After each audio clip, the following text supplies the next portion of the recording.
Is there a level of understanding, like, hey, we're going to get fast tracks the rest of the way, or we're going to get good weather, you don't have to really worry about those things, and now we can kind of morph into what we want to be rather than what we need to be? No, I just think it just depends on the game plan and what the opponent has and making sure we're playing complementary football. And so I guess, when I said that, I meant like, when you need to do something, you have to be able to do it. If you need to run the ball like we did at the end of that game, we got to be able to do it. If we need to throw the ball 40 times, we have to be able to do that. If we need to go tempo, we got to do that. If we need long, sustaining drives and control the clock, we need to be able to do that. I think that's the point. And so up until this point, we've done what we need to do to win, and that's the bottom line, and that's what it's got to be this week as well. But we're not just all of a sudden going to change because of, where we are or, I mean, the weather conditions, don't get me wrong, do play into it, but a lot of it had to do with the fact that we were just, up by 2 scores and trying to make it a 3-score game late in the game, and we continue to churn out yardage and eating up clock. And, as that clock's ticking down, you're saying to yourself, we can make it a 3-score game here. It's going to be hard for them to come back and win. And so that was the right thing to do at that time. Coach, when you look at Indiana, what jumps out? And are you surprised how quick they've been able to build a program over there? Well, the first thing that jumps out to me is how hard they play, how well they're coached. They play fast. They're explosive team, and just watching them on film, they're run through everybody. I mean, they're just the scores and the way that they play. They're very efficient, and really have done a great job. To your point, I think. They're, in Coach Signetti's ability to, get this thing turned around and look at his record the last 2 years since he's been there. And a lot of people make comments about, what he said about Google him, but yeah, Google him. Look at what he's done. I got a lot of respect for what he's put on the field and what he's done. And so, these guys play really, really hard, and this is going to be a huge challenge for our team. I mean, this is a really good team, and it's going to be a great atmosphere. I know our guys are looking forward to it, going to Indy. It's been a long time since we've been in Indy, too long. And so, we're going to win the game and a great opponent. So we got to have a great week of preparation, great focus, and we got to go put it on the field Saturday night. It's a really unique situation where in some way, shape, or form this game will impact the Heisman voting, maybe not decided, but certainly play a role. What do you make of that? I don't know.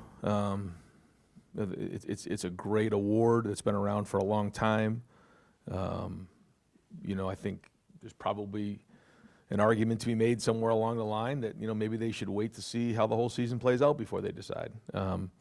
But that's not the way the tradition goes, and that's not what they do. So, they'll go through that process. And, I think the award should go to the best college football player in the country, not necessarily somebody who has the most stats. And that takes a skillful eye to be able to identify that.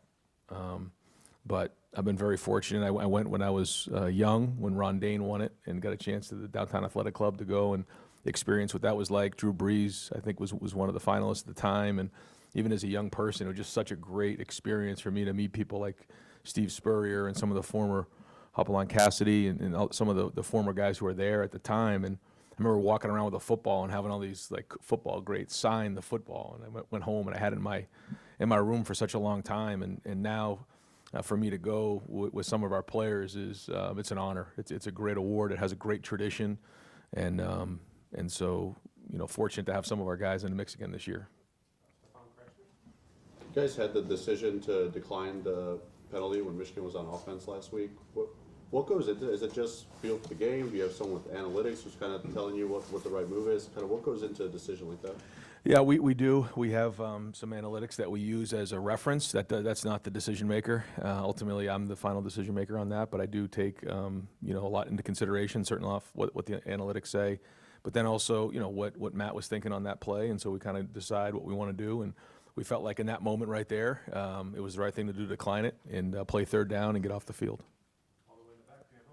You guys made the decision to redshirt C.J. Hicks. Now that the postseason's starting, is there a plan to get him back involved in the defense? Yeah, he's got to get back to practicing with the defense and on special teams and kind of get going this week. So get back in the mix. He's kind of been on the scout team and had a good energy and a good work ethic. I thought he did a really good job last week. In some of the success I feel like our offensive line had.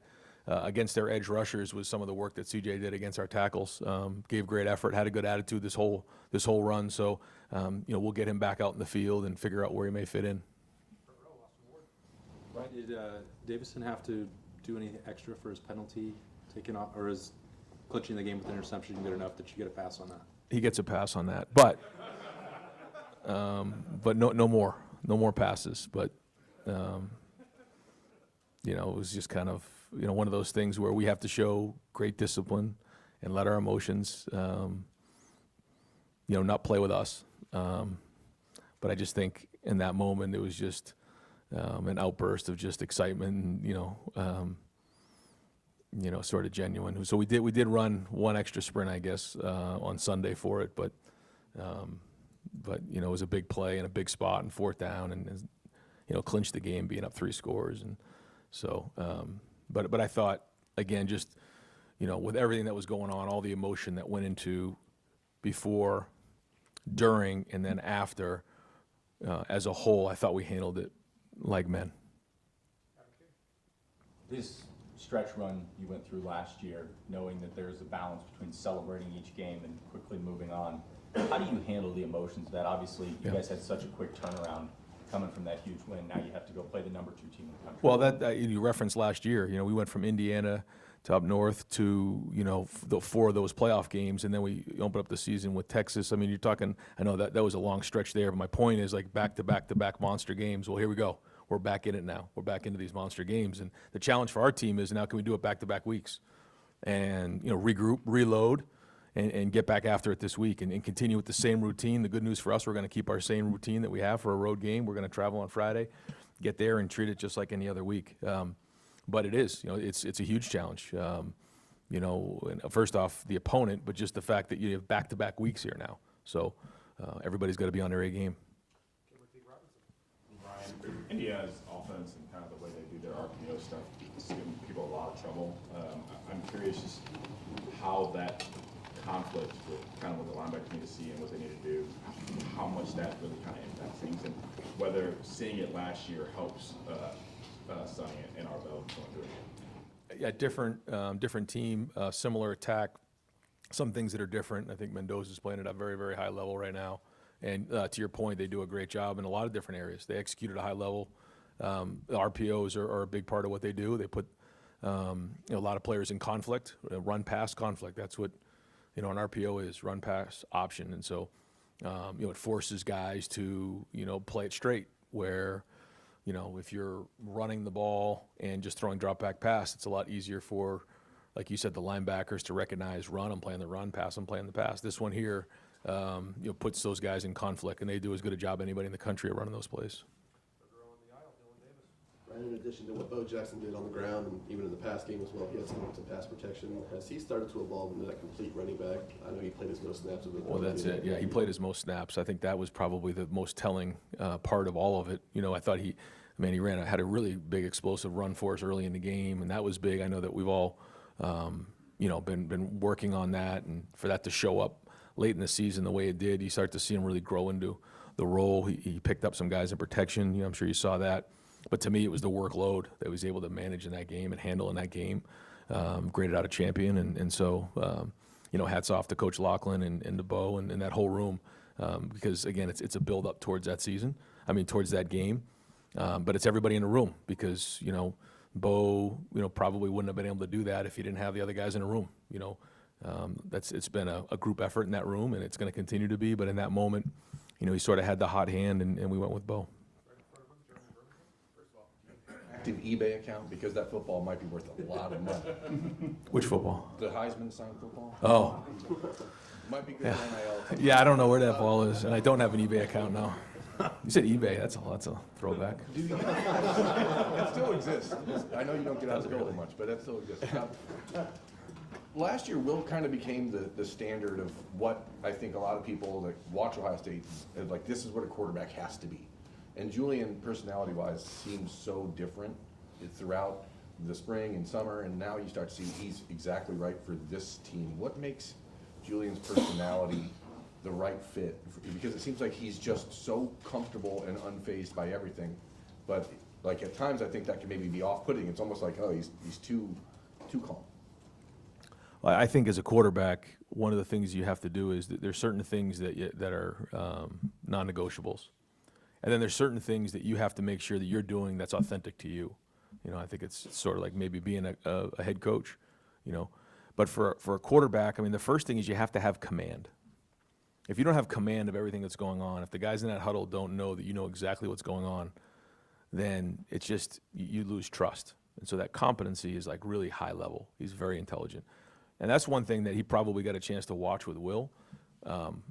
Both he and Will, like the minute they walk in that huddle, everybody in that huddle knows that this guy knows what's going on. He's watched his film. He's done his preparation.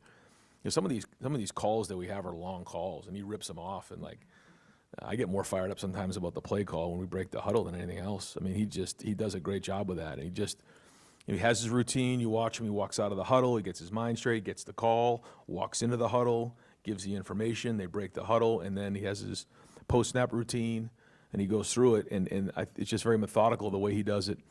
But I think it was written that that was the first time he'd ever played in snow. It's the first time he'd ever played in that rivalry. And I mean that started in the Texas game early on. Like you said, first game in the snow, first game in a rivalry game. Was it his first throw or second throw as an interception? And the way he played from there on out was special to me. I just think that he has a good way of just not panicking. He sees it, the ball comes out quick. The guys believe in him, and he has a special talent of putting the ball on time with accuracy. Then again, he made a play with his feet. That was a big third down convert. Like all of those third down conversions to me were critical. He made some really good throws to keep those drives alive. I think we were like 11 of 17 or maybe something close to that. And he got a couple of those on the sneaks, and he had the scramble, and then obviously the conversions throwing the ball. Then in the red area, the throw to Brandon at the end of the half was critical and helped, especially winning the middle eight. So that's winning football. But here we go. We're at it again now, Big Ten Championship, so he's got to be on. Like that game's over with, and he'll learn from it, he'll grow from it, and try to use a lot of that as confidence moving forward. Because every time you accomplish these things, you do build confidence. But there's also things in there we got to continue to grow from, and new challenges coming. Ryan, after having played some quarterbacks, maybe less experienced, how noticeable when you watch somebody like Fernando Mendoza and then sort of the years of starting experience he has? And good player, very accurate. I guess I'll call it sneaky athletic. When you look at him, maybe you don't think dual threat, but he makes a lot of plays with his feet, and you can tell he's very intelligent. He can see the field, and makes good decisions, and plays situational football. So, like you said, a guy who's got a lot of experience, and the game seems to move slow for him when he's out there. Another Heisman question. You said it should be the best player, not necessarily a player with the stats.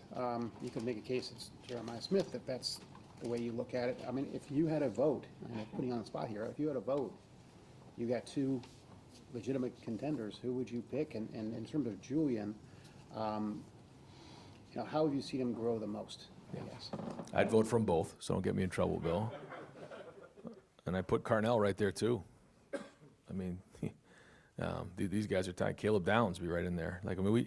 These guys are really good football players. Arvell Reese, I can go on and on, but in terms of the growth that, with Julian, it's just maybe he doesn't look different to you, but the guy who played against Texas and the guy who came off that field on Saturday look like two different people to me. Just the look in his eye. It's just, I guess, like when you send a sailor out to sea and he comes back, he looks different, or when you send a young man, to college and he comes back 4 years later, he looks different. Like from that game to where he is now, he just, more experienced, more mature, just a different look in his eye, different walk, the way he talks, the way he moves, everything about it. And it's a tribute to the work he's put in, and the guys in the team believe in him. Ryan, it was said on the television broadcast that you guys had lost communications. I don't know if it was only coach to player, if it was coach to coach or across the board, but how did you guys navigate that? Was Brian still able to call plays? Did you have to call plays for a moment? Just how did you work through that? Yeah, we lost communication there in the second half, but the good news was that earlier that week, I thought there may be an inkling that may happen, so we had a plan for it. we had a wristband plan, and then we would bring Julian over, and I was, just getting us through it until we get the headsets back up and running, which took a little while to get done. But yeah, just by chance, we had a plan for it, and so we were ready to go when it happened. More on Julian. It seemed like the most excited you were during that game was during his first down scramble. I know there was a time in life when you want your quarterback to throw the ball away, but it seems like that's evolved throughout the years. Why did you like that play so much, and what does that show you about your quarterback in those moments where they just go get it in a moment like that where they have to have Well, it? it's winning football. They did a great job. They brought a boundary blitz. Actually, Julian saw it, picked it up with the protection check, and the line in the back picked it up great. But he didn't quite see the picture great and found himself flush to the right. But when you can make those plays with your feet, like that's winning football. That's how you keep the chains moving. And every first down in every game, but in that game in particular, is a big deal. And so, he was throwing the ball well, but when you can, that's like the X factor when the quarterback can run like that, and he has that ability. And so a big first down. They're all first downs. I mean, all first downs are big in that game, but that was a big one. It kept the chains moving, and it was big for him to get that one. Sorry to interrupt. Inkling? Why did you have that inkling? Oh, we're just ready for everything. Yeah, you just got to be ready for anything. And when you go into any big game, you're always trying to put contingency plans in place for anything that could possibly happen. And so, that was in here on Friday, and I think some of the guys in the staff were looking at me sideways, like, "Why would you think that would happen?" I said, "I don't know. We just got to be ready and be ready for anything." It's funny how your mind works.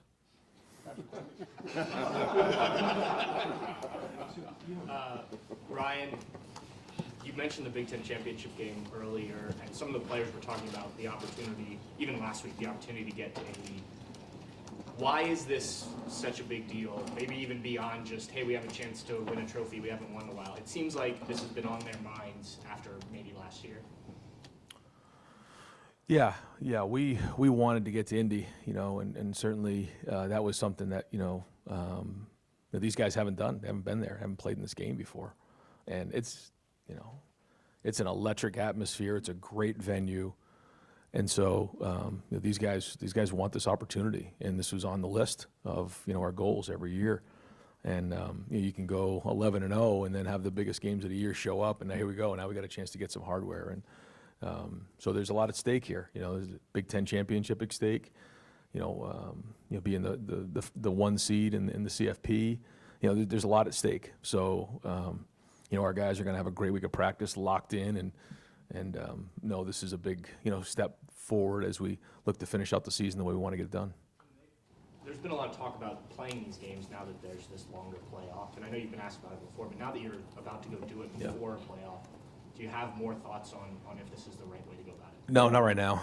Not right now. No, we're just going to go win the game, and focus on that part of it. That's it. That's the way our mindset is, and it's probably worth a conversation at the end of the season, though. Yeah. Ryan, I asked you after the win in 2019 over Michigan what your initial emotions were. Was it relief or happiness? You said relief, not even close. What about this time? Yeah, I would say that was one of on the list of things. Yeah, but I was happy for the players. I was happy for the coaches and for the fans. Like I said in the post-game conference or post-game press conference, every game matters around here, and certainly that one matters the most during the regular season and in every season. So for us to win that game certainly is a big responsibility. So I think that's probably the thing that I thought about the most, and just see the joy in everybody's face after the game. Thank you. Just one quick follow. You were there at that Heisman ceremony. What was that, 99? Yeah, it was right around then. Why were you there? Well, my stepfather actually was a Heisman Trophy voter at the time, and so he took me to New York City that weekend. Yeah.